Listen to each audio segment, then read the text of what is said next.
Barka da labai. Balu. Ya labai. Ku ne a nan kuma? Kai Samba. Na'am. Ba na faɗa maka ba? Yarinyar Fani.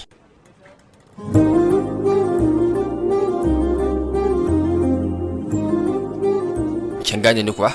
Mana ba kai ka faɗa mun ba? Ka ce min sunan Ramana. Idan na zo guntur zai min amfani. To hakan ne sa... Kai Yakubu. Ya labai. Wani gwaz nake ji ba. Je ka kawo shayi kofi 3. To shi gana. Na ƙi san hannu a wace ranar dattijan nan ya takura wannan Fani din. Jike da aka yi sun azubatar da shi. Gaskiya baya cikin yanayi mai daɗi labai. Ya shiga ne? Tukunna dai amma... Mai gido? Baba? Me yasa kake sa kowa kuka haka? Rasa aikin ba komai bane amma yana da dangantaka da rayuwata, to idan ban yi kuka ba dariya zan yi kamar wani dan barkwanci. Can aiki ne zai iya samun wani. Kada ku dama akan wannan. Waye zai ba lauyan da aka koro daga ofishin ministan dokoki aiki saboda Allah? To yanzu me abin kenan?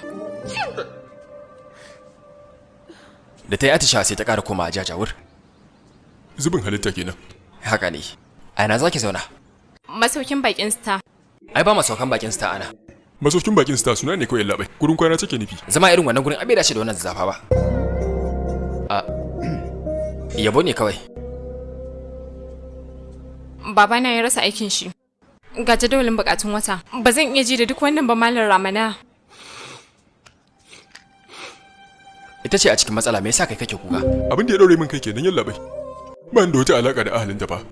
Amma duk da haka ji nake kamar hawaye zai fito daga cikin idanuwana. Zafafan barkono ne a tare a cikin wannan guri. Da yau da aka sun ratsa ka ne kawai. Kuma ba haka ne.